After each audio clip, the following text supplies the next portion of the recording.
The rain hammered against the windows of Central Hospital like bullets against concrete, each drop a harsh reminder that nothing about this Friday night was going according to plan. I pressed my fingers against my temples, fighting back the headache that had become my constant companion over the past 18 hours. The ICU smelled of antiseptic and desperation, a cocktail I'd grown accustomed to during my 4 years as a nurse here. But tonight the metallic scent of blood seemed thicker, more suffocating. "Montenegro, you're up," Dr. Patel called from behind the nurse's station, not bothering to look up from his tablet. His voice carried that particular exhaustion that came with emergency situations stretching far beyond their expected duration. "Room 314. Auto accident victim. Stable, but needs observation." I rubbed my burning eyes and glanced at the wall clock. 2:30 in the morning. What should have been a 12-hour shift had stretched into 18 hours of chaos after a multi-car pileup on the interstate brought wave after wave of trauma patients through our doors.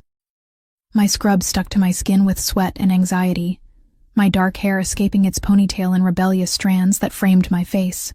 "What's the situation?" I asked, taking the chart from Dr. Patel's outstretched hand.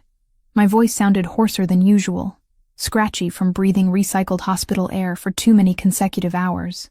"Minor injuries. Some stitches needed. Nothing complicated. Just keep an eye on vitals and make sure he's comfortable." Dr. Patel finally looked up, his expression softening slightly when he noticed the dark circles under my eyes. "After this one, you can head home, Montenegro. You've done enough for tonight." I nodded gratefully, though part of me wondered if I'd even be able to drive safely. My 26-year-old body felt decades older as I made my way down the dimly lit corridor, past rooms filled with patients who'd been luckier than they knew. The fluorescent lights flickered overhead, creating an almost strobing effect that made my exhaustion-induced headache throb harder. Room 314 sat at the end of the hallway, its door slightly ajar. I knocked twice before pushing it open, my mind already running through the routine checks I'd need to perform, but nothing could have prepared me for what waited inside. The scene before me looked like something from a movie rather than a hospital room. 2 men in dark suits stood guard on either side of a hospital bed, their postures rigid as soldiers at attention. Both wore sunglasses despite being indoors at nearly 3 in the morning, their faces expressionless masks that revealed nothing. Medical equipment I didn't recognize hummed quietly in the corner, far more sophisticated than our standard issue machines. On the bed sat a man who commanded attention without saying a word. Even injured, even vulnerable in a hospital gown that should have diminished his presence, he radiated an authority that made my breath catch in my throat. Dark hair, slightly mussed, framed a face that belonged in Renaissance paintings, sharp cheekbones, strong jawline, eyes the color of winter storms. A white bandage wrapped around his shoulder, stark against olive skin that spoke of Mediterranean heritage, but it was his eyes that stopped me cold. Ice blue and penetrating, they fixed on me with an intensity that made my skin prickle with awareness. This wasn't the grateful look of a typical patient, or the pain-clouded gaze of someone fighting injury. This was the stare of a predator, calculating and completely alert despite whatever trauma had brought him here. "I requested a doctor," he said, his voice low and accented with something that sent shivers down my spine. "Italian, maybe, or some blend of languages that spoke of old money and older power." Each word was precisely pronounced, as if he'd learned English from professors rather than the streets. I straightened my shoulders, trying to project the confidence that 4 years of nursing had taught me to fake when necessary. "I'm Sophia, your nurse for tonight. I'm fully qualified to handle your care." One of the suited men stepped forward slightly, and I caught the unmistakable bulge of a shoulder holster beneath his jacket. My mouth went dry, but I held my ground. In 4 years of working emergency medicine, I'd seen gang members, drug dealers, and criminals of every stripe. I'd learned to project calm, even when my heart hammered against my ribs. The patient on the bed studied me for a long moment, his gaze moving from my face down to my hands and back again. "You're tired," he observed. Not a question but a statement. "How many hours have you been working?" "Long enough to know how to do my job," I replied, moving closer to check his chart. "Let me take a look at that shoulder. Leave us," he said suddenly, addressing the men in suits. For a moment, I thought he was speaking to me, but the guards exchanged glances before one of them spoke. "Sir, we should— now." One word, spoken quietly, but it carried the weight of absolute authority. The two men filed out without another protest, leaving me alone with a patient who clearly wasn't used to being denied anything. I approached the bed cautiously, my nursing instincts warring with an inexplicable sense of danger. "What happened to your shoulder?" He watched me with those unsettling eyes as I reached for the bandage. "Does it matter? It helps me assess the risk of complications." I peeled back the dressing carefully, revealing a neat line of sutures that looked professionally done. Not the work of our emergency room staff. "This is excellent surgical work. Who treated you?" "Someone discreet." His gaze never left my face as I examined the wound. "You have steady hands." The compliment, delivered in that low, accented voice, sent heat creeping up my neck. I focused on the medical assessment, noting the healing was progressing well with minimal inflammation. "The sutures look good. No signs of infection." As I worked, I became acutely aware of his proximity, the heat radiating from his skin, the way he never looked away from me. Most patients either watched the ceiling or winced when I handled their injuries. This man studied me like I was a puzzle he intended to solve. "What's your name?" he asked suddenly. I glanced up from replacing his bandage. "I told you. Sophia." "Sophia what?" Something in his tone made me hesitate. "Montenegro." He repeated it slowly, as if testing the syllables on his tongue. "Sophia Montenegro. 26 years old, I'd guess." "You've been working here how long?" The specificity of his observation sent alarm bells ringing in my head. "How do you—" "Wrong room, sweetheart," he interrupted, his lips curving in what might have been a smile but felt more like a threat. "But now that you're here, I think fate may have intervened." I stepped back from the bed, suddenly aware that the door had closed behind his men when they left. I should go check on other patients. "You've seen too much to simply walk away," he said, his voice still quiet, but carrying an undertone that made my blood run cold. "The equipment in this room, my associates, the nature of my injuries, everything that would raise questions if discussed with the wrong people." "I don't know anything," I said quickly. "I'm just a nurse doing my job." He sat up straighter, wincing slightly as the movement pulled at his sutures. "You have steady hands and kind eyes, Sophia Montenegro. Exactly what I need." His gaze intensified. "Tell me, how much do you love your job here? Enough to work 18-hour shifts that leave you swaying on your feet?" The accuracy of his assessment unnerved me. "What do you want?" "For now, your discretion." He reached into a drawer beside the bed, pulling out what looked like a business card. "But I suspect we'll be seeing each other again very soon." Before I could respond, the door opened and his men returned, moving with the silent efficiency of people accustomed to following orders without question. The patient nodded once toward me. "She stays until I'm discharged. Find out everything about her." The words hit me like a physical blow. As one of the suited men moved toward me, I realized that walking into the wrong room had just changed my life in ways I couldn't begin to comprehend.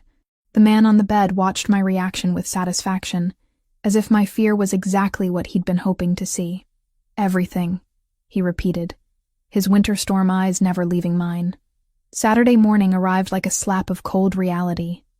I'd barely managed 3 hours of sleep after my shift ended, and even then, my dreams had been haunted by ice-blue eyes and voices that commanded absolute obedience.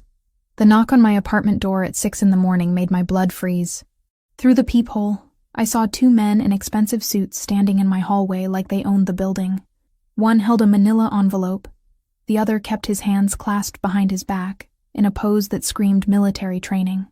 My hands trembled as I unlocked the door, leaving the chain latch engaged. "Sophia Montenegro?" The taller one spoke with the same crisp professionalism I'd encountered at the hospital. "Who's asking?" "Mr. Toretti requests your presence for breakfast. His car is waiting downstairs. Alessandro Toretti." So now I had a last name to go with the face that had been burned into my memory. I glanced at the clock on my microwave. It's 6 a.m. Mr. Toretti is an early riser. The envelope slid through the gap in my door. "Your employment offer, Miss Montenegro. Mr. Toretti felt you might prefer to review the terms in private before making your decision." My fingers shook as I opened the envelope. The letterhead was embossed, expensive, the kind of stationery that whispered of old money and older power. But it was the numbers that made my vision blur.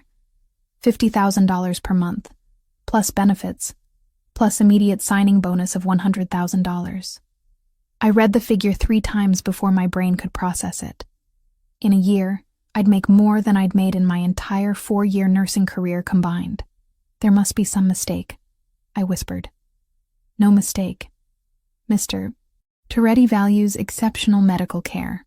The position would be as his personal nurse, with housing provided on his estate. Your current debts would be cleared immediately, and your sister's remaining tuition would be covered in full. My sister Lucia. How could he possibly know about my sister's college expenses? The crushing weight of her nursing school loans that kept me working double shifts, eating ramen for weeks at a time, choosing between gas money and groceries. I need time to think. Of course, Mr. Toretti is waiting downstairs to discuss the details. He's a patient man, but he prefers not to wait long. The threat was velvet-wrapped but unmistakable. I threw on jeans and a sweater, my mind racing as I descended the 5 flights of stairs. My building's lobby, usually empty at this hour, felt different with a figure in a tailored coat standing near the entrance.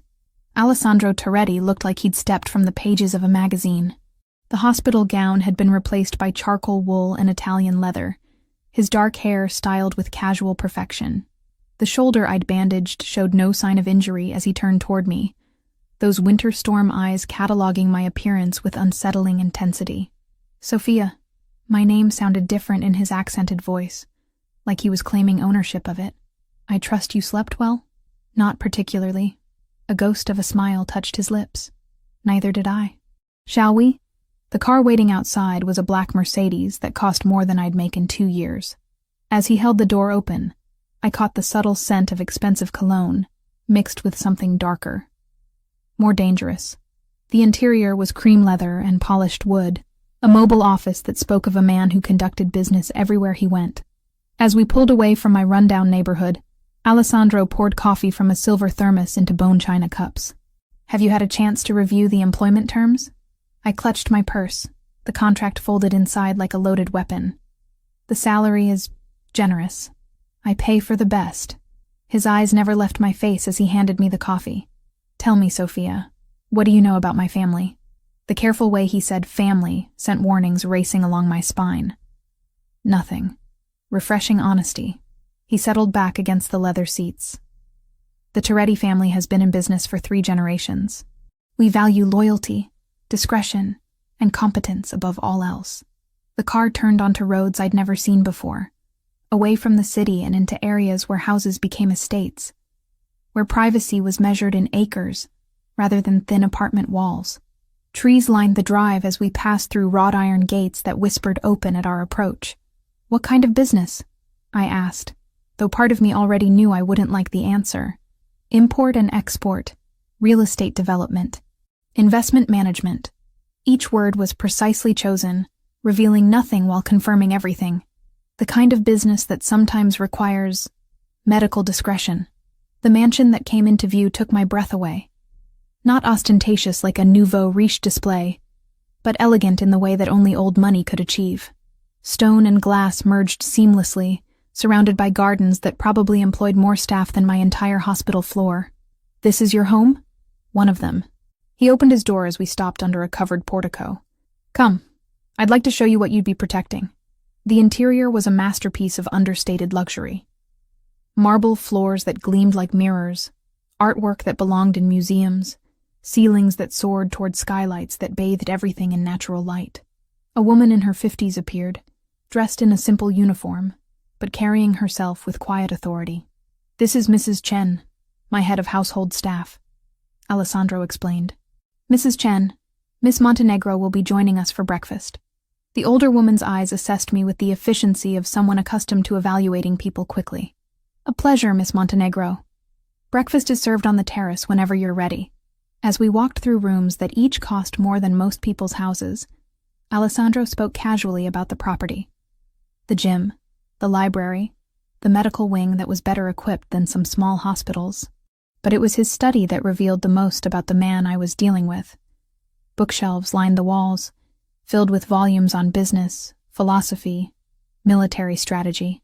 Behind an enormous desk sat a high-backed leather chair that looked like a throne, but it was the photographs that caught my attention, family portraits spanning decades. Men who shared Alessandro's sharp features and calculating eyes. 3 generations, he said, noticing my interest. My grandfather came from Sicily with nothing but ambition and a strong back. My father expanded our reach along the eastern seaboard, and now it falls to me to secure our future. On the terrace, a table had been set with fine china and crystal glasses that caught the morning light like prisms. The view stretched across manicured lawns toward distant mountains, peaceful and serene in a way that made the danger I sensed feel like imagination. Alessandro held out my chair like a gentleman, but his touch at my elbow sent electricity racing up my arm. The position I'm offering comes with certain requirements, Sophia. Absolute discretion being paramount. What exactly would my duties involve? He poured orange juice that probably cost more per glass than I made per hour. General medical care, wound treatment, monitoring health conditions that require privacy. Nothing beyond your current skill set. The way he said privacy made it clear that his medical needs wouldn't be found in any textbook. The salary you're offering is 10 times what I make now. What aren't you telling me? For the first time since I'd met him, Alessandro's expression shifted to something that might have been respect. You're intelligent. Good. Intelligence is a quality I value highly. He set down his glass with deliberate care. 3 families saw cars leaving that hospital room last night, Sophia. You've been marked as someone connected to me, whether you choose to be or not. The breakfast suddenly tasted like ash in my mouth. Marked how? My world operates on perception and reputation. The fact that I allowed you to leave that room alive means something to people who make their living reading between lines. His voice remained calm, conversational, as if he were discussing the weather rather than my potential death sentence. You're safer under my protection than trying to pretend last night never happened. I pushed back from the table, my chair scraping against stone. You're saying I don't have a choice. You always have choices, Sophia. But some choices come with consequences you might not survive. Alessandro stood as well, his height casting a shadow across my face. I'm offering you a solution that benefits us both. You get financial security beyond your wildest dreams, and I get a medical professional I can trust implicitly. And if I refuse, his smile was sharp as a blade, then I wish you the best of luck returning to your previous life, though I should mention that your sister Lucia is entering her final semester at St. Mary's College of Nursing. Excellent school, expensive tuition. The threat was so subtle it took me a moment to recognize it. Not against Lucia directly, but the implication that my refusal might affect her future hung in the air like smoke. You've researched my family. I research everyone who enters my life, however briefly.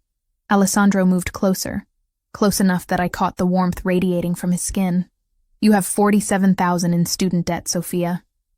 Your sister has $38,000 remaining on her loans. Your rent is 3 months behind, and you've been living on coffee and whatever you can grab from the hospital cafeteria for the past 2 weeks. Each fact hit like a physical blow. The complete invasion of my privacy, the casual way he discussed details of my life that I'd never shared with anyone. How? It's remarkable what public records can reveal to someone with the right connections. His hand touched my cheek, fingers tracing the line of exhaustion I knew marked my face. You're killing yourself trying to keep your head above water, Principessa. I'm offering you a lifeboat. The endearment, spoken in that low, accented voice, sent heat racing through my veins despite my fear. I need time to consider. Of course. Alessandro stepped back, giving me space to breathe. Take the weekend. Mrs. Chen has prepared the guest cottage for your use while you decide. Your things have already been moved from your apartment. My mouth fell open. You moved my belongings without permission? I moved them for safekeeping. As I said, you've been marked. Your apartment is being watched by people far less patient than I am. Before I could respond, Mrs. Chen appeared as if summoned by telepathy. Miss Montenegro, if you'll follow me, I'll show you to your quarters. Your sister called to confirm she received the tuition payment. The world tilted beneath my feet. What tuition payment? Alessandro's smile was answer enough. Lucia's final semester, paid in full, while I'd been eating breakfast and pretending I had choices. Monday morning, Sophia, he said as Mrs. Chen waited patiently. I'll need your answer by Monday morning. as I followed the housekeeper toward what would either become my salvation or my beautiful prison. I realized that Alessandro Toretti hadn't been offering me a job at all. He'd been informing me of my new reality. Monday morning arrived with the weight of an ultimatum hanging over my head like a sword. I'd spent the weekend pacing the guest cottage, a luxurious space that felt more like a gilded prison with its marble countertops and silk curtains. The irony wasn't lost on me that I was debating my future, while surrounded by more luxury than I'd seen in my entire 26 years. At precisely 7 o'clock, there was a soft knock on the cottage door. Not the demanding pound I'd expected, but the polite rap of someone who didn't need to force entry because they already owned everything inside. Mrs. Chen stood on the threshold, her expression neutral, but her eyes kind. "Good morning, Miss Montenegro. Mr. Toretti requests that you join him for breakfast. I haven't made my decision yet. He's aware of that. He simply wishes to discuss the morning routine you would follow, should you accept his offer." The careful way she phrased it made it clear that refusing wasn't truly an option. I'd already learned that Alessandro Toretti was a man who preferred the illusion of choice to outright coercion, but the end result was the same. I dressed carefully in jeans and a sweater from my hastily packed belongings, trying to project confidence I didn't feel. The main house was already humming with quiet activity servants moving through corridors with the efficiency of people who understood that their employer valued competence above all else. Alessandro waited in a breakfast room I hadn't seen during my previous visit, smaller and more intimate than the formal dining room. Sunlight streamed through floor-to-ceiling windows that overlooked gardens, where men in suits maintained strategic positions among the roses. Even his landscapers were armed. "Sophia." He rose as I entered, that simple courtesy somehow more unsettling than if he'd remained seated. "I trust you slept well in the cottage, as well as someone can when they're being held prisoner." A ghost of a smile touched his lips. "You're not a prisoner. You're a guest who happens to have information that could get her killed if she returns to her previous life." He held out my chair, and I caught the scent of his cologne mixed with something else, coffee, expensive soap, and an underlying hint of danger that seemed to cling to him like smoke. "Tell me about the morning routine," I said, settling into the chair and trying to ignore the way his fingers brushed my shoulder as he pushed it in. Alessandro poured coffee from a silver pot, his movements precise and controlled. "I wake at 5:30. Physical training until 6:15, shower, then breakfast. You would join me at 7 to review any medical concerns for the day." "What kind of medical concerns?" "I suffer from chronic insomnia, stress-related tension that sometimes manifests as severe headaches, occasional injuries that require discreet treatment." His blue eyes met mine over the rim of his cup. "The shoulder wound you treated was not unusual." The casual way he discussed getting shot made my stomach clench. "How often do you require treatment for injuries?" "Often enough that having a qualified medical professional on staff is a necessity rather than a luxury." Alessandro set down his cup with deliberate care. "Tell me, Sophia, what do you know about my family's business?" The question I'd been dreading since Saturday morning. "Import and export, real estate development, investment management. All true, as far as they go." He leaned back in his chair, studying me with those unsettling eyes. "But incomplete. My family operates in spaces where traditional legal remedies are insufficient. We provide solutions to problems that the authorities either can't or won't address." "You're talking about organized crime." "I'm talking about order in places where chaos would otherwise reign." Alessandro's voice remained calm, conversational, as if we were discussing the weather rather than illegal activities. 3 generations of Torettis have built something that provides stability and prosperity for hundreds of families. That kind of legacy requires certain practical approaches to problem solving. A woman in uniform appeared silently to refill our coffee cups and place a plate of pastries between us. She moved with the same quiet efficiency I'd noticed in all of Alessandro's staff. There one moment, and gone the next. And if I can't accept that kind of work, then you're free to leave. Alessandro reached across the table, his fingers touching mine with surprising gentleness. "But understand that the world you'd be returning to is one where your connection to me makes you a target, where your sister's safety depends on factors beyond my control." The threat was so softly spoken it took me a moment to recognize it. Not a direct promise of harm, but a reminder that protection could be withdrawn as easily as it had been offered. I pulled my hand free, needing the distance to think clearly. What would my actual duties involve? General medical care, wound treatment, monitoring chronic conditions, medication management. Alessandro's gaze never left my face. Absolute discretion regarding everything you see, hear, or treat. No reports to authorities. No documentation that could be subpoenaed. Precisely. The breakfast suddenly tasted like ash in my mouth. Everything I'd been trained to do as a nurse ran counter to what he was asking. Documentation was patient safety. Reporting suspicious injuries was the law. What he wanted was complicity in covering up violence. I need to think about this. Of course. Alessandro stood as I pushed back from the table. Mrs. Chen will show you to the medical wing. I'd like you to see what you'd be working with. The medical wing was more sophisticated than some hospitals where I'd worked. An examination room with equipment that probably cost more than my annual salary. A surgery suite that could have performed complex procedures. A pharmacy stocked with everything from basic antibiotics to controlled substances that would require DEA licenses to possess legally. Impressive, I admitted, running my hands over a cardiac monitor that was newer than anything at Central Hospital. I invest in the best. Alessandro appeared behind me, close enough that I could feel the heat radiating from his body. The question is whether you're willing to be part of that investment. I turned to face him, suddenly aware that we were alone in a soundproof room far from any potential witnesses. And if I say no, then I wish you luck, Principessa. The endearment sent heat racing through my veins despite my fear. But I should mention that your apartment building experienced a break-in yesterday evening. Nothing taken, but your unit was specifically targeted. My blood turned to ice. What? 3 men. Professional.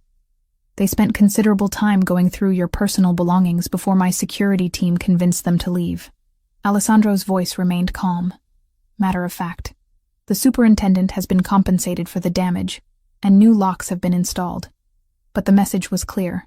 What message? That your connection to me has been noted by people who lack my patience and respect for innocent civilians. His hand touched my cheek, fingers tracing the line of my jaw. You're safer here, Sophia, whether you work for me or not. The touch was gentle, almost tender, completely at odds with the implications of his words. I should have pulled away, should have been terrified by this man who spoke so casually of violence and danger. Instead, I found myself leaning into the contact, craving the comfort of human warmth in a world that had suddenly become unpredictable. My sister, I whispered, is being watched by a security team that makes the Secret Service look like mall cops. Alessandro's thumb brushed across my lower lip, and I couldn't suppress the shiver that ran through me. Nothing will happen to Lucia as long as you're under my protection. The implication was clear. My sister's safety was contingent on my cooperation. But looking into his eyes, I realized something that should have terrified me more than any threat. I was beginning to trust him. 1 month, I heard myself saying. I'll try it for 1 month. Alessandro's smile was like sunrise after a long, dark night. That's all I ask, Principessa. 1 month to show you what life can be like when you don't have to worry about money, safety, or the future. As he leaned closer, his breath warm against my ear, I realized that Alessandro Toretti hadn't just offered me a job. He'd offered me a place in his world, with all the luxury and danger that entailed. And despite every instinct screaming that I was making a terrible mistake, I found myself wondering what it would feel like to belong somewhere for the first time in years. Even if that somewhere happened to be the empire of a man who could destroy me with a whisper, the cottage suddenly felt less like a prison and more like a sanctuary. And that realization was more terrifying than anything he'd said about enemies or break-ins, because it meant I was already beginning to fall under the spell of Alessandro Toretti, and I wasn't entirely sure I wanted to resist. Friday arrived with an edge of tension that had been building all week. I'd settled into the routine of Alessandro's world with disturbing ease, checking his blood pressure each morning, monitoring the healing of various minor wounds, administering medications for the chronic insomnia that kept him pacing his study until the early hours.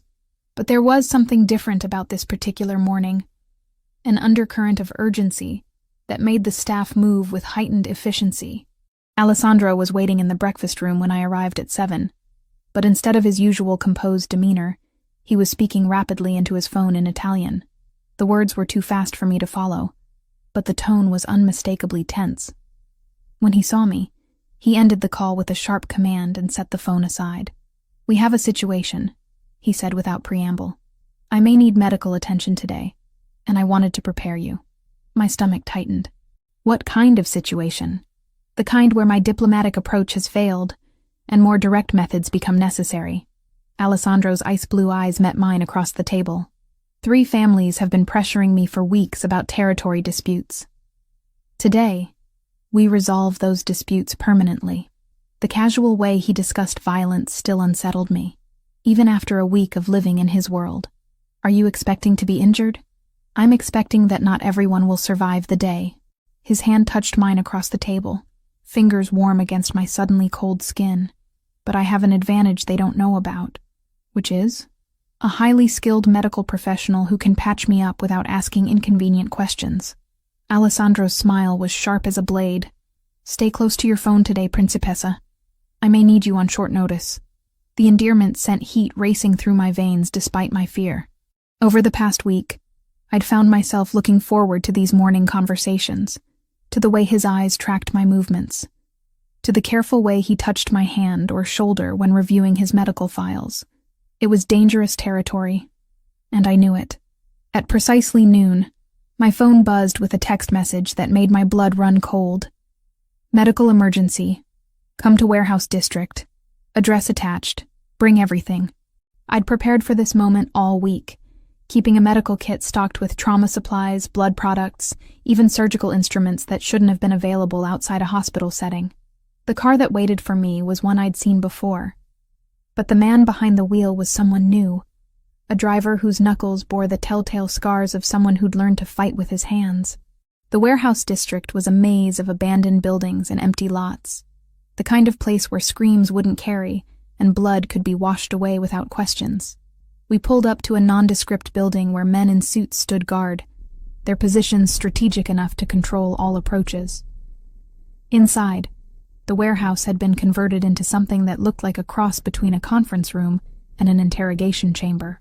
Tables, chairs, and in the center of the space, Alessandro stood with 2 other men, all of them wearing expensive suits that couldn't quite hide the tension radiating from their bodies.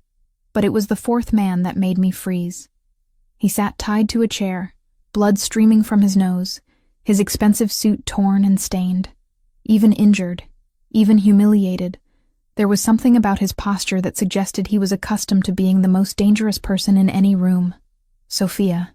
Alessandro's voice cut through my shock. "Meet Viktor Petrov. He's the reason your apartment was broken into last week." The Russian accent was thick when Petrov spoke, his words slurred by what was obviously a broken jaw. "So this is the little nurse who has captured Alessandro's attention. Pretty thing. I can see the appeal." Alessandro moved with fluid grace, his fist connecting with Petrov's temple hard enough to snap the man's head sideways. "You'll speak respectfully of my medical staff, or you won't speak at all." The casual violence should have horrified me.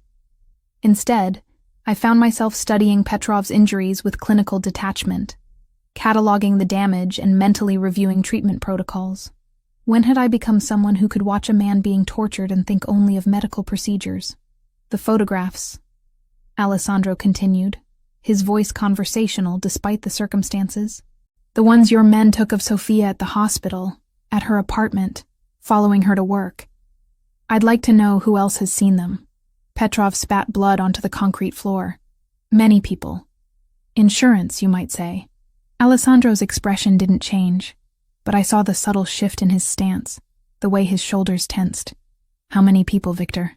"Enough that killing me solves nothing. The girl is marked, Toretti. She belongs to my organization now, whether she knows it or not." The words hit me like a physical blow. Marked. Belonged to them. I'd known intellectually that my connection to Alessandro put me in danger, but hearing it spoken so casually made it real in a way that turned my knees to water.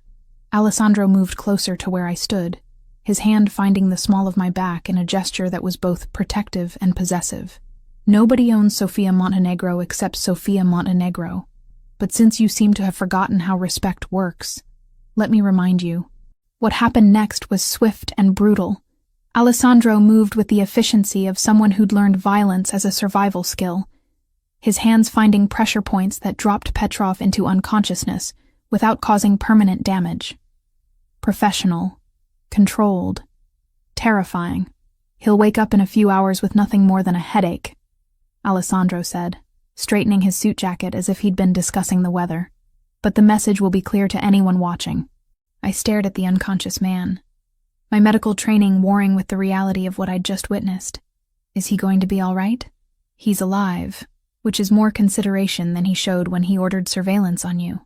Alessandro's hand touched my face, fingers tracing the line of my jaw. You're under my protection now, Sophia. That means something in this world.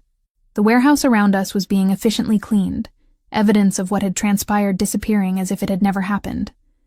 Men moved with the same quiet competence I'd observed at the estate, every action coordinated and purposeful. The other families? I asked. Have been convinced that territorial expansion in certain directions would be unwise. Alessandro's smile was satisfied. Predatory.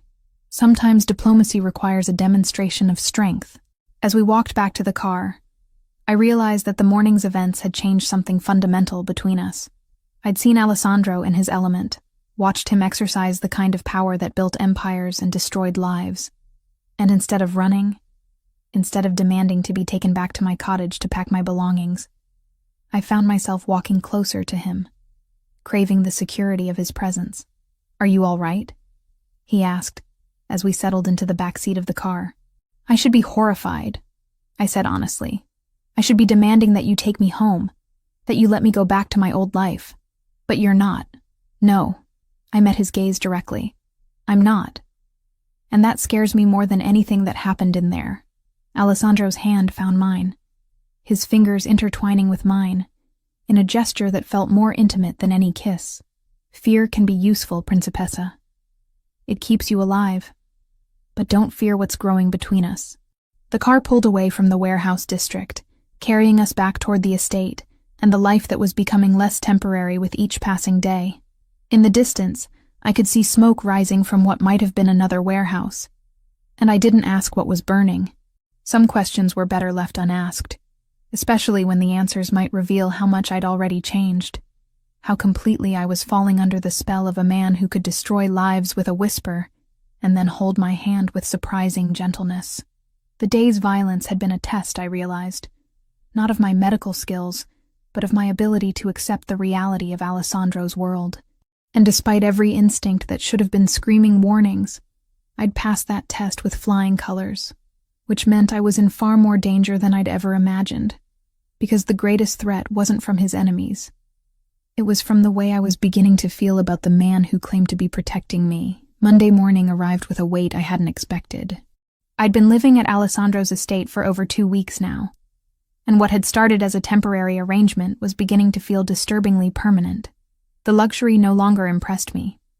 Instead, it had become the backdrop for a life I barely recognized as my own. But it was what I discovered that Monday that shattered any illusions I still harbored about the man I was falling for. Alessandro was in meetings all morning, closeted in his study with men whose expensive suits couldn't quite hide the hardness in their eyes. I'd been given strict instructions to stay in the medical wing, reviewing inventory and updating protocols, but restlessness drove me to explore areas of the mansion I hadn't yet seen. The basement level was accessible through a discreet door near the kitchen, and what I found there made my blood run cold. It wasn't just a wine cellar or storage area, it was a command center that rivaled anything I'd seen in spy movies.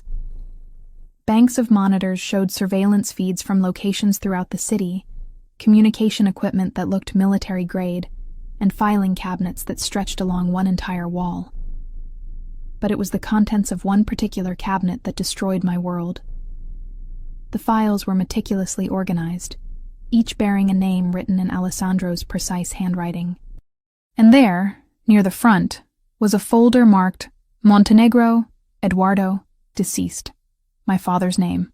My hand shook as I opened it, revealing photographs I'd never seen before. My father meeting with men I didn't recognize, entering buildings I'd never heard of, conducting business that looked nothing like the simple accounting work he'd claimed to do. But it was the final document in the file that made me sink to my knees on the concrete floor. A death certificate dated 3 years earlier, signed by a coroner I'd never heard of. But beneath it was another document, this one bearing Alessandro's signature, an authorization for permanent resolution of security breach involving Eduardo Montenegro. He'd ordered my father's death. The man I'd been falling for. The man who touched me with such gentleness, who called me Principessa with genuine affection in his voice, had signed the order that killed my father. The car accident that had devastated my family, that had left Lucia and me alone in the world, hadn't been an accident at all. I don't know how long I sat on that floor, staring at the evidence of Alessandro's betrayal. Time seemed suspended, reality fracturing around the edges as I tried to process what I'd discovered. When footsteps finally echoed on the basement stairs, I didn't even try to hide what I'd found. Alessandro appeared in the doorway, his expression shifting from surprise to something that might have been regret when he saw the open file in my hands. "You weren't supposed to see that." "But I did." My voice sounded hollow, unrecognizable. "You killed him. You killed my father." Alessandro moved closer, his hands held out in a gesture that was probably meant to be calming. "Sophia, let me explain." "Explain what?" I stood on unsteady legs, the file clutched against my chest like a shield. "How you murdered an innocent man. How you've been lying to me for weeks. Your father wasn't innocent." Alessandro's voice was quiet, controlled, but I could see the tension in his shoulders. Eduardo Montenegro was stealing from 3 different organizations, playing them against each other. He was going to get a lot of people killed. The words hit me like physical blows. "That's not possible." My father was an accountant. He worked for a legitimate firm. "He worked for legitimate firms during the day," Alessandro interrupted. "At night, he was cooking books for money laundering operations, skimming percentages for himself, and selling information to whoever paid the highest price. He was a traitor, Sophia. To everyone." I backed away from him, my spine hitting the filing cabinet. "You're lying." Alessandro reached into another drawer, pulling out a thick folder that made the first one look insignificant. Bank records showing deposits from 7 different criminal organizations. Recordings of phone calls where he's negotiating prices for information. Video surveillance of him meeting with federal agents. He spread the contents across a nearby table. Each piece of evidence another nail in the coffin of the father I thought I'd known.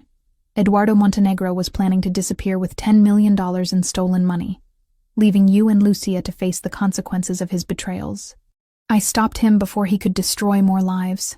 The room spun around me as I stared at proof that my entire life had been built on lies. My gentle, hard-working father had been a criminal who'd put his own daughters in danger for money. But that knowledge didn't lessen the pain of Alessandro's deception. "You knew," I whispered. "When you offered me that job, when you brought me here, you knew exactly who I was. This was never about my medical skills or wrong numbers or coincidences. You've been planning this from the beginning." Alessandro's mask of control finally cracked, and I saw something raw and vulnerable in his ice-blue eyes. "At first, yes. I investigated you because of your connection to Eduardo. But when I saw you at that hospital, when I watched you care for your sister, sacrifice everything for her education," his voice broke slightly. "You were nothing like him, Sophia. You were everything good that he pretended to be. So you decided to collect me like a prize?" Anger burned through my shock, white-hot and purifying. "The daughter of the man you murdered turned into your personal nurse? I decided to protect you from the consequences of his actions." Alessandro stepped closer, and I saw my own pain reflected in his face. 3 organizations were looking for Eduardo's family, believing you might know where he hid the money he stole. I made it clear that you were under my protection, that touching you would mean war with the Toretti family. Before I could respond, the basement door slammed open, and Marco Santini descended the stairs with 2 men I didn't recognize. There was something different about Alessandro's consigliere, something desperate in his usually composed demeanor. "Sophia," Marco said, his voice tight with an emotion I couldn't identify. "You need to come with me." Alessandro moved between us instantly, his hand reaching inside his jacket for what I knew was a gun.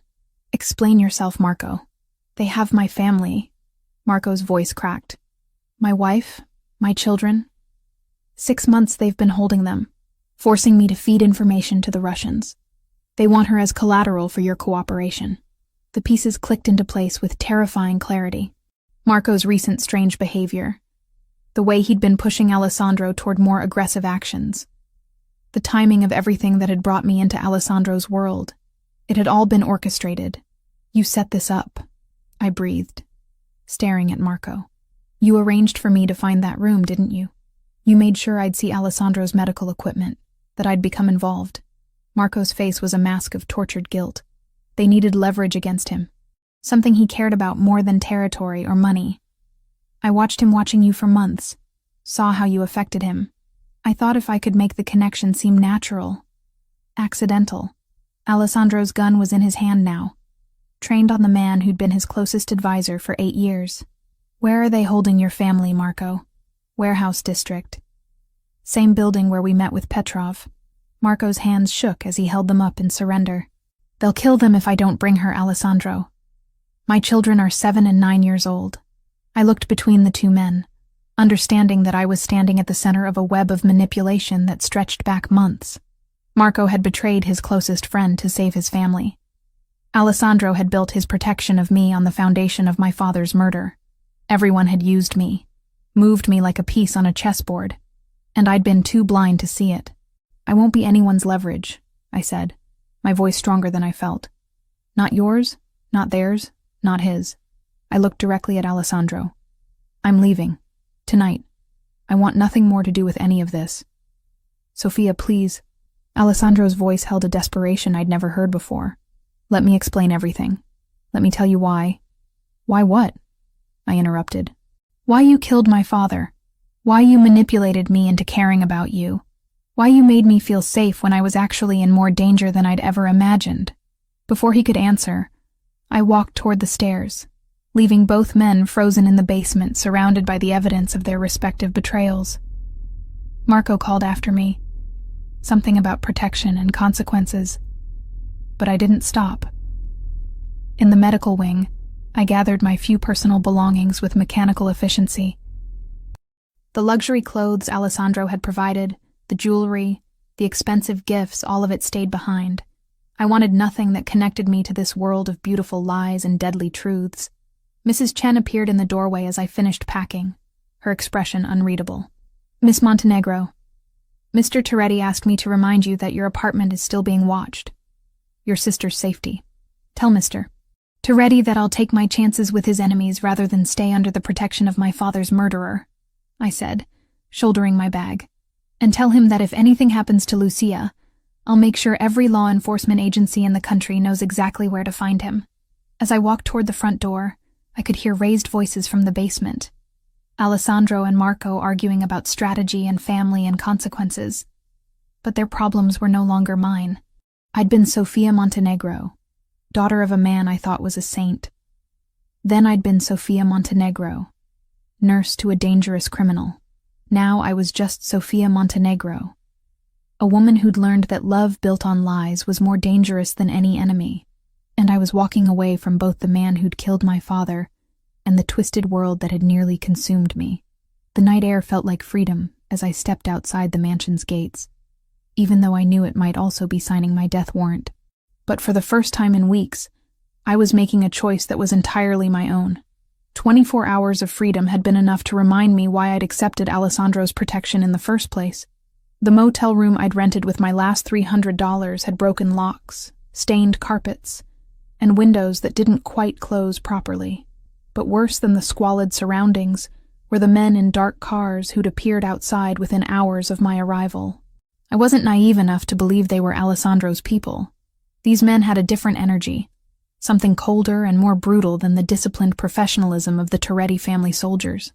When I'd tried to leave for food that afternoon, one had followed me to the corner store, standing close enough that I could smell the cigarettes on his breath and see the scar running from his temple to his jaw. Pretty little nurse, he'd said in accented English that made my skin crawl. You are very far from home, da? I'd bought a package of crackers and a bottle of water with trembling hands, my mind racing through escape routes that all led nowhere. By evening, I understood that Alessandro had been right about one thing: my connection to him had marked me in ways that wouldn't disappear, simply because I'd walked away from his protection. The knock on my motel room door at 9 p.m. was soft, but persistent. Different from the aggressive pounding I'd expected from the Russian surveillance team. When I peered through the grimy peephole, I saw a figure I didn't recognize, a woman with silver-streaked black hair and kind eyes that reminded me of Mrs. Chen. "Who is it?" I called through the door. "My name is Rosa Benedetti. Marco Santini sent me." Marco's name sent ice through my veins. The man who'd betrayed Alessandro, who'd manipulated me into becoming leverage against the only person who'd ever truly protected me. But something in the woman's voice made me crack the door open, leaving the chain latch engaged. "What do you want?" Rosa held up her hands, showing they were empty. "To give you information that might save your life. And Alessandro's." Against every instinct screaming at me to keep the door locked, I let her inside. She moved with the careful efficiency of someone accustomed to dangerous situations, checking the windows and door locks before settling into the room's single chair. "You must be wondering why Marco would send help," she said, her accent carrying hints of old-world Italy. "The truth is, he didn't. I am here because I have been watching his family situation for months. And tonight, events have escalated beyond anything he anticipated. I don't understand." Rosa reached into her purse, withdrawing photographs that made my stomach lurch. A woman with dark hair and terrified eyes, 2 children who couldn't have been older than 10, all of them chained in what looked like a warehouse basement. "Marco's wife and children," Rosa explained. "The Russians have been holding them for 6 months, forcing Marco to feed them information about Alessandro's operations. But they were never planning to release them. Tonight, they gave Marco a final ultimatum: either deliver you to them or watch his family die on live video." The room spun around me as the implications sank in. He's going to betray Alessandro again. He already has. Rosa's expression was grim. 2 hours ago, Marco told the Russians about Alessandro's location, his security protocols, his medical condition. They are planning a coordinated attack on the estate tonight, designed to capture both you and Alessandro. But I'm not there anymore. Which is why Marco is now trying to convince Alessandro to meet with him away from the estate's security. He believes if he can deliver Alessandro alone, they might spare his children. Rosa leaned forward. "He is wrong. The Russians plan to kill Marco's family regardless. They have no intention of leaving witnesses." I pressed my hands to my face, trying to process the nightmare that my life had become. "Why are you telling me this? Who are you?" "I am Marco's sister. I have been trying to find his family for months, following the Russians, mapping their operations." Rosa's voice hardened. "Tonight, I located where they are being held. It is a warehouse in the industrial district, the same location where Alessandro met with Viktor Petrov last week." The pieces clicked into place with terrifying clarity. They're using the same location because they know Alessandro has intelligence about its layout. Precisely. They want him to walk into familiar territory where he believes he has advantages. But they have modified the building, added new security measures, turned his knowledge against him. Rosa stood, moving to the window to check the street below. "The men watching you are not just surveillance, Sophia. They are waiting for orders to take you. Marco promised to deliver you before midnight, and when he cannot, they will simply collect you themselves." My phone buzzed with a text message that made my blood freeze. "Unknown number. Message in broken English. 1 hour. Come willing, or we take by force. Your choice." "They know where I am," I whispered. "They have known since you arrived. The question is whether you are going to let Marco's family die while you hide in this room, or if you are going to help me save them and warn Alessandro before he walks into a trap." The moral weight of the choice settled on my shoulders like a lead blanket. I'd walked away from Alessandro's world, determined never to be anyone's pawn again. But now, 3 innocent children were going to die because of decisions made in that world, and I had the power to stop it. "What's your plan?" Rosa's smile was sharp as a blade. "We save Marco's family first, then we warn Alessandro. But it will require medical skills, knowledge of the warehouse layout, and someone the Russians believe is coming willingly. Me. You." Rosa moved to the door, checking the hallway. "The Russians expect Marco to deliver you within the hour. Instead, you will walk into that warehouse with medical equipment, claiming to be there to treat Alessandro's injuries after they capture him. And then? Then we prove that sometimes the best way to win a war is to be exactly as ruthless as your enemies expect, but twice as smart." As I gathered my medical supplies and prepared to walk back into the world I'd tried to escape, I realized that Rosa was offering me something I'd never had before. The chance to be a true partner, rather than a protected possession. Not Alessandro's Principessa or Marco's leverage, but Sofia Montenegro making her own choices about who lived and who died. The Russian surveillance team followed us as we left the motel, just as Rosa had predicted. But they kept their distance, believing I was finally coming willingly to the trap they'd set. What they didn't know was that Rosa had spent months learning their operation, mapping their weaknesses, and preparing for this exact moment. As we drove through the industrial district toward the warehouse where 3 children waited to die, and Alessandro walked unknowingly into an ambush, I understood that this was my real choice, not between safety and danger, but between being a victim of other people's decisions, or becoming someone who shaped the outcome herself. For the first time since I'd discovered that file in Alessandro's basement, I felt like Sofia Montenegro again. Not the daughter of a murdered criminal or the prized possession of a mafia boss, but a woman with steady hands and the courage to use them when lives hung in the balance. The warehouse district at midnight looked like something from a noir film, all shadows and industrial decay lit by sparse streetlights that created more darkness than illumination. Rosa had mapped the building's modifications over the past week, and her intelligence was terrifyingly comprehensive. The Russians had turned the space into a fortress, with new steel reinforcement, electronic surveillance, and strategic choke points designed to funnel intruders into killing zones. But they hadn't counted on someone walking in the front door. I clutched my medical bag tighter as Rosa and I approached the main entrance, my heart hammering against my ribs with each step. The plan was audacious in its simplicity.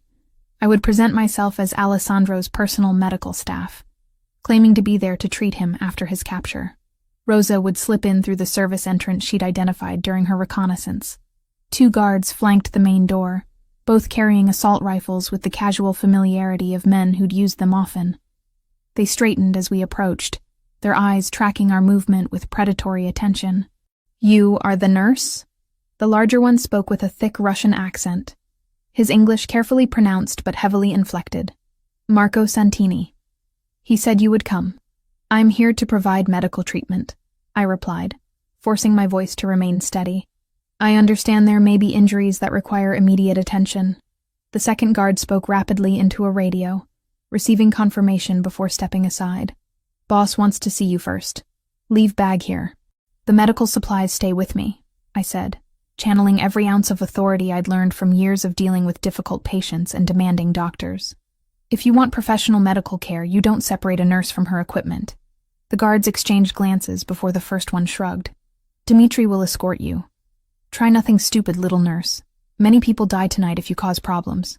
Inside, the warehouse had been transformed into something that resembled a military command center. Banks of monitors showed various angles of the surrounding streets, while armed men positioned themselves at strategic intervals throughout the space. In the center, a man I recognized from surveillance photos as Viktor Petrov sat behind a table laden with communication equipment. But it was what I saw in the far corner that made my blood run cold. Marco's family, 3 figures huddled together in a makeshift cage, the woman and children barely visible in the shadows. They were alive, but their posture spoke of weeks of captivity and terror.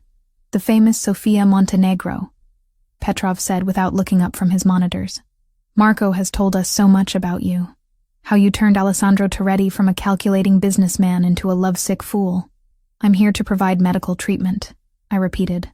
"Nothing more." "Oh, but you are so much more than that, little nurse." Petrov finally raised his eyes to meet mine, and I saw the cold intelligence that had built his criminal empire. "You are the key to breaking a man who has never shown weakness, never compromised, never allowed emotion to cloud his judgment." Before I could respond, alarms began blaring throughout the building. Red lights flashed as voices shouted in Russian, and suddenly the warehouse erupted into controlled chaos.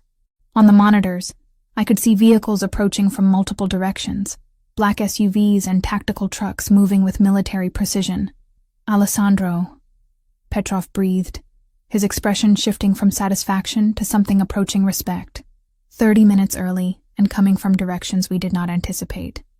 The man learns quickly, but as I watched the feeds, I realized Alessandro wasn't just arriving early, he was arriving in force. The vehicles weren't approaching cautiously. They were racing toward the building with the kind of speed that spoke of assault rather than negotiation, and there were far more of them than Petrov had expected. "Sir," one of the Russian soldiers called out. "Perimeter teams report at least 40 vehicles. This is not a negotiation force." Petrov's face darkened as the implications became clear. He knows about Marco's betrayal. This is not rescue. This is war. The first explosions came from the warehouse's east wall, precisely placed charges that blew strategic holes in the building's structure. Through the smoke and debris, figures in tactical gear poured through the breaches with professional efficiency. But these weren't Alessandro's usual suited soldiers. These were men who moved like military special forces, armed with equipment that spoke of serious preparation. "How many men does he have?" Petrov demanded, watching his defensive positions come under coordinated assault. "More than us," came the grim reply from one of his lieutenants. In the chaos, I saw my opportunity. While the Russians focused on repelling Alessandro's attack, I moved toward the corner where Marco's family was held. The cage was secured with electronic locks, but I'd spent enough time in Alessandro's medical wing to recognize the access panel design. Rosa appeared beside me like a ghost, having used the assault to slip inside unnoticed. "The lock system is connected to the main power grid," she whispered. "If we can create a power surge in the right location, all electronic systems will reset for approximately 60 seconds. I looked at my medical bag, remembering the portable defibrillator I'd packed for trauma emergencies. "Can you get me to the main electrical panel?" Rosa's smile was fierce. "Follow me." We moved through the warehouse like ghosts, using the battle raging around us as cover. Alessandro's men were systematically destroying Petrov's defensive positions, but the Russians were fighting with the desperation of people who knew surrender meant death. Bullets sparked off concrete walls and shattered equipment as both sides engaged in urban warfare that would have done credit to professional armies. The electrical panel was located in a maintenance room near the building's center, protected by 2 guards who were more focused on the battle outside than potential sabotage inside. Rosa handled them with efficiency that spoke of extensive training, her movements fluid and deadly as she rendered both unconscious without raising an alarm. 30 seconds after the surge," Rosa said, as I prepared the defibrillator. "That's how long we have to get the family out and reach the extraction point." I charged the device to maximum output and connected the leads directly to the main power bus. "Where's the extraction point?" "Loading dock 3. Alessandro's men will be there." Rosa checked her watch. "Ready?" I triggered the defibrillator's discharge directly into the electrical system, sending thousands of volts racing through circuits designed for standard voltage. The effect was immediate and dramatic. Every light in the building went out, plunging the warehouse into darkness broken only by emergency lighting and the muzzle flashes of ongoing gunfire. We ran through the confusion toward Marco's family, the electronic locks clicking open as their power supply failed. The woman Maria, I remembered from Rosa's photos, looked up at us with eyes that had given up hope weeks ago. "We're getting you out," I said, helping her to her feet while Rosa gathered the children. "Your brother sent us." But as we moved toward the loading dock, I realized the battle had shifted. Alessandro's assault had been too successful, too coordinated. Petrov's men were collapsing faster than expected, and in their desperation, they were becoming unpredictable. "The nurse." Petrov's voice cut through the chaos as emergency lighting illuminated our movement. "Kill Toretti's little pet!" Gunfire erupted around us, forcing us to take cover behind industrial equipment. In the strobing light of weapons fire, I saw Alessandro himself leading a group of his men toward our position. Even in tactical gear, even in the middle of a firefight, he moved with that same controlled grace I'd watched him use to intimidate enemies, and gentle enough to comfort me after nightmares. Our eyes met across the warehouse floor, and for a moment, the battle seemed to pause. Then Petrov appeared behind him, pistol raised toward Alessandro's unprotected back. I moved without thinking, my medical training taking over. The scalpel from my bag flew with the precision of someone who'd spent years making exact incisions, catching Petrov in the throat with surgical accuracy. He dropped without a sound, his weapon clattering across the concrete floor. Alessandro spun toward the sound, saw Petrov's body, then looked back at me with an expression that contained surprise, admiration, and something deeper that I wasn't ready to name. "The family," I called over the diminishing gunfire. "They're safe." But even as Alessandro's men secured the warehouse, Even as Rosa reunited with her brother's wife and children, I realized that everything had changed again. I'd just killed a man to protect Alessandro. Not in self-defense, not in the heat of panic, but with cold medical precision because I couldn't bear to watch him die, which meant that despite everything I'd discovered about my father, despite every lie and manipulation, despite my determination to walk away from his world, I was still completely, irrevocably in love with Alessandro Toretti, and judging by the way he was looking at me as he crossed the warehouse floor, stepping over the bodies of his enemies to reach me, he knew it too. The war was over. But the real battle for our future was just beginning. 3 months after the warehouse battle, I stood in front of a mirror in what had once been the guest cottage and was now officially my home, adjusting the silk dress that Alessandro had chosen for tonight's dinner. The reflection staring back at me was someone I barely recognized. The exhausted, frightened nurse who'd stumbled into the wrong hospital room had been replaced by a woman who moved with quiet confidence through a world of power and violence. The physical changes were obvious. The dark circles under my eyes had disappeared, replaced by the glow that came from regular meals, proper sleep, and the kind of security I'd never known existed. But the deeper transformation was something that showed in my posture, in the way I held my head, in the casual efficiency with which I now handled medical emergencies that would have once left me shaking. A soft knock interrupted my thoughts. "Come in." Alessandro entered, and even after 3 months of waking up beside him, the sight of him in a perfectly tailored tuxedo still made my breath catch. He moved with that same controlled grace I remembered from our first meeting, but now there was something different in his eyes when he looked at me. The calculating assessment had been replaced by something warmer, more possessive, more real. "You look beautiful, Principessa," he said, crossing the room to stand behind me. His hands settled on my shoulders, fingers tracing the line of my collarbone with familiar intimacy. "Are you ready for tonight?" Tonight was the official dinner to introduce me to the heads of the other families, the formal acknowledgement of my position as Alessandro's partner in both life and business. Over the past 3 months, I'd slowly been integrated into the operational side of the Toretti empire, starting with the medical facilities and expanding into the legitimate businesses that formed the public face of the organization. "Ready as I'll ever be," I replied, leaning back against the solid warmth of his chest. "Are you sure about this, Alessandro? There's still time to change your mind, to keep things unofficial." His arms circled my waist, pulling me closer. "I've never been more certain of anything in my life. You saved my life, Sophia. You saved Marco's family. You eliminated the Russian threat when you killed Petrov." His lips brushed against my ear. "You're not just my medical advisor anymore, you're my equal partner in everything." The word equal sent warmth through me. It had taken 3 months of careful negotiation and gradual trust building, but Alessandro had slowly ceded real authority to me.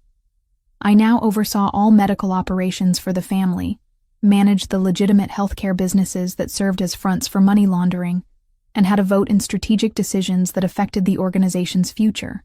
But more than that, I'd found my purpose in ways I'd never expected. The network of clinics we'd established served both the criminal world and the legitimate community, providing healthcare to people who couldn't afford it elsewhere. I was still saving lives, just not in the way I'd originally imagined. "Mrs. Chen says the other families have already arrived," Alessandro continued, his reflection meeting mine in the mirror. "Don Marco from Chicago, the Costellos from Philadelphia, even the Yakuza representatives from the West Coast." I turned in his arms, studying the face I'd grown to love despite everything he represented. "And they'll accept me? They'll accept what I tell them to accept." Alessandro's voice carried that edge of authority that had once terrified me and now provided comfort. "But Sophia, you need to understand what tonight means. Once this dinner happens, once you're formally recognized as my partner, there's no going back to your old life. Ever." I reached up to straighten his bow tie, a gesture that had become automatic over the past months. "I walked away from my old life the night I chose to save you instead of running. The night I chose to become someone who could kill when necessary, instead of just heal." Alessandro caught my hands, bringing them to his lips to press kisses against my palms. "No regrets?" I thought about that question as we walked through the mansion toward the main dining room. No regrets about the luxury that surrounded me now. the security that meant I never had to worry about money or safety again. No regrets about the work I was doing, the lives I was saving through our network of medical facilities. No regrets about falling in love with a man who would destroy anyone who threatened me. But there were complexities I was still learning to navigate. The weight of authority that came with making life and death decisions for an organization that employed hundreds of people. The careful balance between the legitimate businesses and the criminal activities that funded them. The knowledge that my hands, which had once only been used for healing, were now capable of violence when necessary. The main dining room had been transformed for tonight's gathering. Crystal glasses caught the light from chandeliers that probably cost more than most people's houses, while the table had been set with china that belonged in museums. But it was the guests that commanded attention, 12 men and 3 women, who represented the most powerful criminal organizations on the East Coast. Alessandro's hand found the small of my back as we entered, a gesture of both support and possession. Conversations quieted as attention focused on us, and I felt the weight of assessment from people who were accustomed to evaluating threats and opportunities with surgical precision. "Gentlemen, ladies," Alessandro said, his voice carrying easily through the room. "I'd like you to meet Dr. Sofia Montenegro, my partner in all business matters, and the woman who will be taking over medical operations for our collective interests." The title doctor was a strategic choice we'd made together. While I wasn't technically a physician, my expanded role in the organization's medical networks justified the upgrade, and it carried more authority in rooms like this than nurse would have. Don Marco Castellano, a man in his 70s whose reputation for ruthlessness was legendary, rose from his seat. "Miss Montenegro, your reputation precedes you. Alessandro tells us you eliminated Viktor Petrov personally." "The situation required immediate action," I replied, keeping my voice steady and professional. Mr. Petrov posed a direct threat to organizational stability. Something that might have been approval flickered in the old man's eyes. Spoken like someone who understands business necessities. "Welcome to the family, Dr. Montenegro." The dinner that followed was an education in power dynamics that no medical school could have provided. Conversations flowed between legitimate business concerns and thinly veiled discussions of territorial disputes, while I found myself contributing insights about healthcare regulations that could affect money laundering operations and medical infrastructure that could serve multiple organizational needs. But it was during dessert that the real test came. "Dr. Montenegro," said Elena Yakuza, one of the few other women in the room and someone whose delicate appearance masked a reputation for extraordinary violence. "There are rumors that you were reluctant to join this life, that Alessandro had to convince you to accept your current position." The room went quiet, everyone understanding that this was more than casual conversation. Elena was testing whether I was truly committed to this world, or still harboring thoughts of returning to civilian life. "Mrs. Yakuza," I replied, meeting her gaze directly. 3 months ago, I was a hospital nurse working double shifts to pay my sister's college tuition. Tonight, I'm sitting at a table with the most powerful people on the Eastern Seaboard, with the authority to make decisions that affect thousands of lives. I paused, letting the weight of my next words settle. Reluctance and commitment aren't mutually exclusive. The question isn't whether I chose this life willingly, but whether I've proven myself worthy of the trust you're all placing in me. Elena's smile was sharp as a blade. "And have you? Ask the 47 doctors and nurses now employed in our medical network. Ask the 3,000 patients who've received treatment in our clinics this quarter. Ask Viktor Petrov." I kept my voice calm, professional. "Oh, wait. You can't ask him. He's dead." The laughter that followed was genuine, breaking the tension and signaling acceptance in ways that no formal vote could have achieved. But it was Alessandro's expression that mattered most to me. The pride and satisfaction in his eyes, as he watched me hold my own in a room full of people who could order deaths with a whisper. Later, as the guests departed and we stood on the mansion's front steps, watching their motorcades disappear into the night, Alessandro pulled me close against the evening chill. "How do you feel?" he asked. "Like Sofia Montenegro just officially died," I replied honestly, "and Dr. Sofia Toretti was born." Alessandro's sharp intake of breath told me he'd caught the significance of the name change I'd implied. We hadn't discussed marriage formally, but tonight had made it clear that our partnership was permanent in ways that went beyond business arrangements. "Sofia Toretti," he repeated, testing the sound of it. I liked the way that sounds. As we walked back into the mansion that had become home, past the medical wing where I'd save lives tomorrow, and the study where I'd help plan operations that might end them, I realized that I'd found something I'd never known I was looking for. Not just love, not just security, but purpose that used every part of who I was, the healer, the protector, the woman capable of both infinite compassion and necessary violence. The girl who'd entered the wrong hospital room 6 months ago was gone forever.